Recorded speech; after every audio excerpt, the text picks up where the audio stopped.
I came home from 10 days in Phoenix caring for my brother after his hip replacement, and the first thing I noticed was that my wife had lost weight. Not the kind you notice after a long absence and chalk up to a different haircut or lighting. Real weight. The kind that comes from not eating. She was standing at the kitchen sink when I walked in, and when she turned around, I saw it immediately, the hollows under her eyes. The way her blouse hung off her shoulder like it belonged to someone larger. She smiled when she saw me, but it didn't reach her eyes. I set my bag down and hugged her, and she held on a little too long. I told myself she had just missed me. I told myself 10 days was a long time for two people who had been married 38 years and had never spent more than 3 nights apart. I told myself a lot of things in those first few minutes that I would later understand were wrong. My name is not important. What is important is that I am 64 years old, retired after 31 years as a civil engineer, and I have spent the better part of my adult life building things that were meant to last. Bridges, drainage systems, a marriage, a family. You learn, in that kind of work, to look at a structure and identify where the stress fractures are before they become catastrophic failures. You learn to read the signs. I should have read them sooner. My wife and I built our life in a quiet neighborhood outside of Columbus, Ohio. We raised 2 children in the house, where we still live, a daughter and a son. Our son moved to Seattle 8 years ago, married a good woman, and built a life there. We see him at Thanksgiving and Christmas, and sometimes in the summer. And every time we do, it reminds me that we did something right with that one. Our daughter was always the complicated one. I say that with love, because I do love her. I have loved her since the moment she was born, and I will love her until the moment I die. But love is not the same as blindness. And if I am being honest, which I intend to be, throughout everything I am about to tell you, there were signs about her character that I chose not to see clearly for a very long time. She married her husband 7 years ago. He was charming the first time I met him. The kind of man who makes strong eye contact and laughs at the right moments and says things like, "Sir" and "ma'am," while somehow making it feel completely natural. My wife liked him immediately. I was more cautious, but I told myself that was just a father's instinct. That reflexive suspicion any man feels when another man enters his daughter's life. I gave him the benefit of the doubt. That is, I think, the sentence I will regret most for the rest of my life. He ran what he called a consulting business. The nature of the consulting was always vague, something about connecting investors with small regional businesses, taking a finder's fee on both ends. He never seemed to struggle financially, but he also never seemed to have a period of sustained, visible success. There was always a deal about to close, always a partnership about to be formalized, always a reason that the windfall was just around the next corner. My daughter worked in hospital administration and made a reasonable salary. Between the two of them, they lived well enough. They had a house in a suburb 20 minutes from ours, a car that was slightly newer than they could probably afford, and a lifestyle built on the quiet assumption that eventually his ship would come in. I paid for their wedding, $63,000, because my wife wanted her daughter to have the day she had always imagined, and I was not going to be the man who said no to that. I also paid off $12,000 of their credit card debt the year after the wedding, because my daughter came to me crying and said they had gotten underwater and she was scared, and I wrote the check because watching my daughter cry has always made me incapable of saying no. My wife knew about that check. We agreed it was a one-time thing. It was not a one-time thing. Over the following 4 years, there were smaller amounts, $3,000 here, $5,000 there, a car repair, a medical bill, a deposit on a storage unit for business inventory that I never fully understood. Each time, my daughter came to me alone. Each time, she presented it as an emergency. Each time, I told my wife about it afterward. And each time, my wife said the same thing. At some point, we have to let them figure it out themselves. And each time, I agreed. And each time, a few months later, the cycle repeated. I did not add up the total until later. When I finally did, sitting at my kitchen table with a legal pad and 4 years of bank statements, the number was $91,000. But that is getting ahead of the story. My brother's surgery was scheduled for a Tuesday. His wife passed 3 years ago, and his children live in Denver and Atlanta, too far to get there quickly. I was the closest family he had, and so I drove to Phoenix on a Sunday, planning to be there through his recovery, however long it took. My wife had insisted she would be fine. She was healthy. She had friends nearby. She had her book club on Thursday.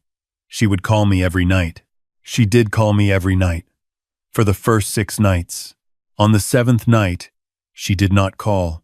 I called her at 8 o'clock, and it went to voicemail. I called again at 9, and again at 10. I told myself she had probably fallen asleep early. She does that sometimes, especially in the winter, when the dark comes early and the house gets quiet. I sent a text. I turned off the light and tried to sleep, and I mostly failed. The next morning she answered on the second ring. She said she was fine. She said her phone had died and she had forgotten to plug it in. Her voice sounded off to me thin, somehow, like she was speaking from a distance. But I was 4 states away with my brother barely 2 weeks out from surgery, and I did not know what to do with what I was sensing. I asked her 3 times if she was sure everything was okay. She said yes, 3 times. I believed her, or I wanted to believe her, which at that distance amounts to the same thing. I came home 3 days later. That first evening, I made dinner while she sat at the kitchen table and talked to me about nothing in particular, a neighbor's dog, a television show she had been watching, whether we should repaint the guest bathroom in the spring. Normal conversation, but her eyes kept drifting away from me, and twice I had to repeat a question because she simply had not heard it. When I suggested we go to bed early, she looked almost relieved. I lay awake for a long time listening to her breathe. The next morning I asked her directly. I sat down across from her at the breakfast table, set both of my hands flat on the surface so she could see I was serious, and I said, "I need you to tell me what happened while I was gone." She looked at her coffee cup for a long moment. Then she looked at me, and then she cried. I am going to tell you what she told me, because it matters that you hear it from her perspective. She asked me, later, if I would tell the story that way. She said she wanted people to understand that it did not happen all at once. That is the part that people don't always understand about this kind of thing. It doesn't happen all at once. It started 3 days after I left for Phoenix. My son-in-law came to the house alone. My daughter was at work. He said he was in the neighborhood and thought he would stop by to check on her. And my wife, who genuinely likes to have company and who has never seen anything wrong with her son-in-law dropping by, let him in and made him coffee. He sat at that same kitchen table and talked to her for almost 2 hours.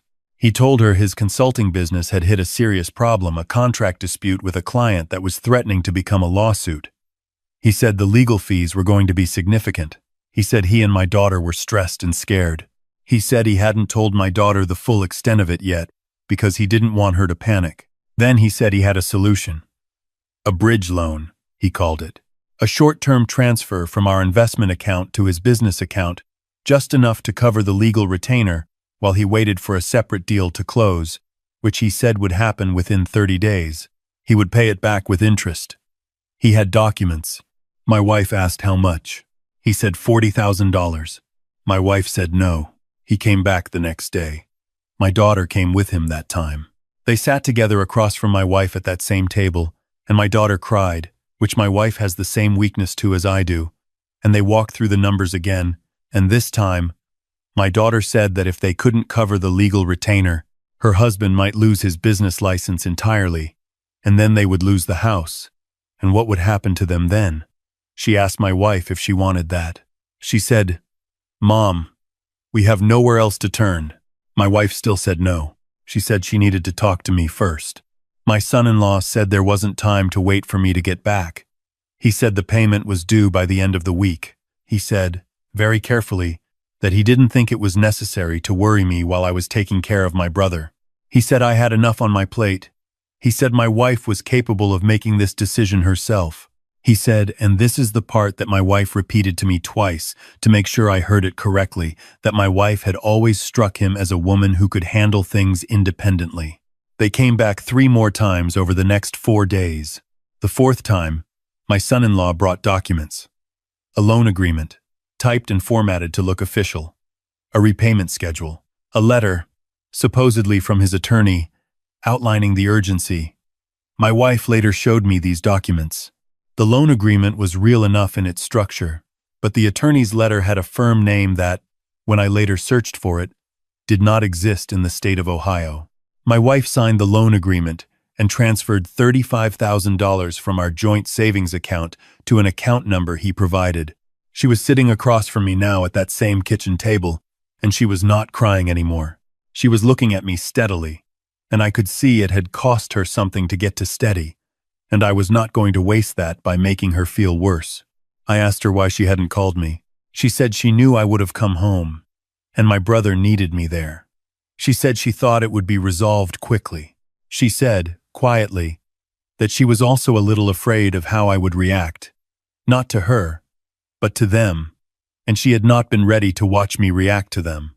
38 years of marriage, and that sentence was the most honest thing I had heard in a long time. I reached across the table and covered her hand with mine, and I told her she had nothing to apologize for. I told her she was right that I would have come home. I told her that what they had done was not her failing. It was theirs. It was entirely theirs. Then I went into my office and closed the door, and I sat very still for a while. I am not a man who makes decisions in anger. I learned a long time ago, in the early years of my career, that the most dangerous thing you can do with a structural problem is react to it emotionally before you understand it fully. A crack in a foundation wall can look catastrophic and turn out to be superficial. It can also look superficial and turn out to be catastrophic. You do not know until you have gathered all of the information. Then you act. And when you act completely. I started with the bank. I called our financial institution that afternoon and spoke with the fraud department. I explained what had happened. My wife had transferred funds under duress, following a pattern of repeated pressure that I believed constituted elder financial abuse under Ohio law. The representative told me to file a written report and to contact local law enforcement, which I intended to do. They flagged our account and added additional security measures. Then I called our attorney. I have worked with the same attorney for 20 years, a precise, methodical man who has drafted our wills, handled 2 property transactions, and reviewed every significant financial decision we have made as a couple. I told him everything. He listened without interrupting, and when I finished, he said 4 things. He said what had happened likely constituted financial exploitation of an elderly person under Ohio Revised Code, which is a felony. He said the fake attorney's letter could constitute fraud. He said the pattern of repeated visits and pressure could be construed as coercion, and he said I should not contact my daughter or my son-in-law before we had a clear plan. I thanked him and told him I had already figured that last part out on my own. Over the next 2 days, I assembled documentation. I pulled every bank record related to the transfer. I photographed the loan agreement and the fraudulent attorney's letter. I wrote a detailed timeline of every financial transfer I had made to my daughter and son-in-law over the past 4 years. Every check, every electronic transfer, every amount and date. The total, as I mentioned, was $91,000. Add the $35,000 from our savings, and in 4 years, they had taken or manipulated us out of $126,000. I also called our son in Seattle. He answered on the second ring, the way he always does. I told him everything. He was silent for a long moment, and then he said, "Dad, what do you need me to do?" That is who my son is. I told him to stay where he was, that I had it handled, but that I wanted him to know. On the 4th day after my return, I called my daughter. I kept my voice completely even. I told her I was aware of what had happened while I was in Phoenix. I told her I had spoken with our attorney and with the bank's fraud department. I told her I had documentation of everything, including the document her husband had represented as coming from a law firm that did not exist. I gave her 24 hours to arrange for the full return of the $35,000. She started crying. She said her husband had told her it was all legitimate. She said she didn't know about the fake letter. She said she was sorry. She was so sorry. She hadn't realized how much pressure they had put on her mother. She had genuinely believed this was going to be paid back within the month. I let her finish. Then I told her that I had heard everything she said, and that what she did with that information was between her and her conscience. I told her that my focus right now was on the legal process, and on her mother, and on the 124 hours she had before I filed a criminal complaint. Then I thanked her for her time and ended the call. My son-in-law called me 17 minutes later.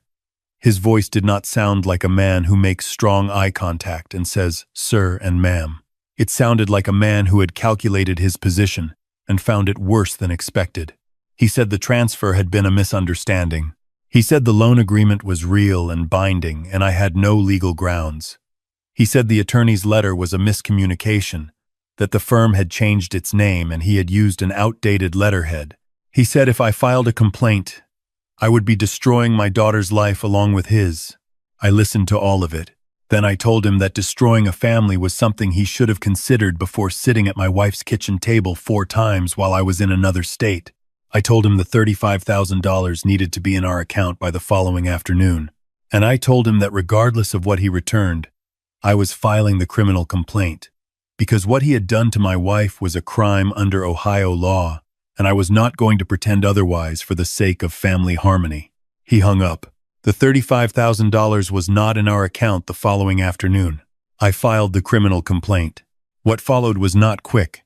I want to be clear about that, because stories like this sometimes compress time in a way that makes justice seem faster and neater than it actually is.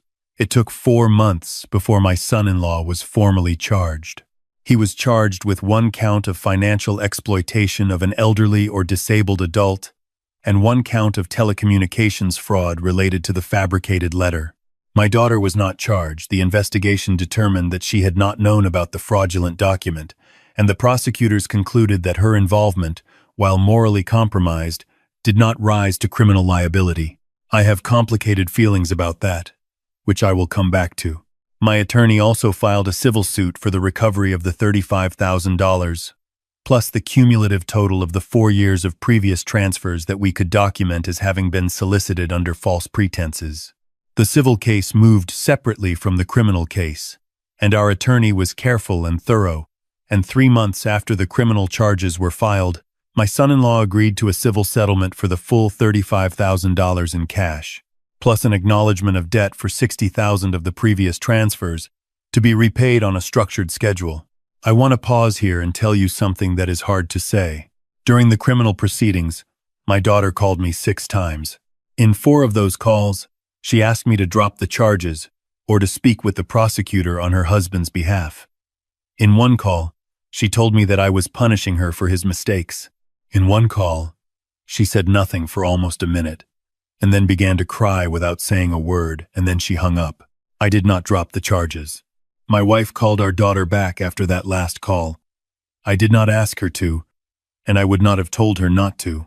She is her own person with her own relationship with her child, and whatever I believe about accountability and consequences, I am not going to stand between a mother and her daughter. My wife told me later that she told our daughter 2 things. She told her that she was not angry with her, but that she was deeply hurt, and that those were different things. And she told her that the person she needed to be angry with was the man she had married, who had looked her mother in the eye and handed her documents containing the name of a law firm he had invented in a house where her mother was alone, while her father was caring for family, 1,100 miles away. Our daughter did not respond to that for a long time. My son-in-law pleaded guilty to a reduced charge of attempted financial exploitation, a misdemeanor, in exchange for the dismissal of the felony count. He was sentenced to 18 months of supervised probation, 200 hours of community service, and mandatory financial counseling. He received no jail time. I want to be honest with you about how I felt when the judge read that sentence. I sat in that courtroom and I listened to 18 months probation, and I thought about my wife standing at the kitchen sink when I came through the door, thin in a way that had nothing to do with diet, with a smile that did not reach her eyes, and I thought about the 7 days she carried all of that alone because she was afraid of disrupting my brother's recovery. I thought about 4 phone calls asking me to protect a man who had sat across from her at our table and handed her a piece of paper with a lie printed on it. 18 months probation was not enough. I am not going to tell you it was. The prosecutor told me it was a reasonable outcome for a first offense with full cooperation and civil restitution. My attorney said the same thing. They are probably right, in the technical sense that the legal system defines right. I just want you to know that sitting in that courtroom, I did not feel that the technical sense of right was quite the same as the moral sense of right. But I was not finished.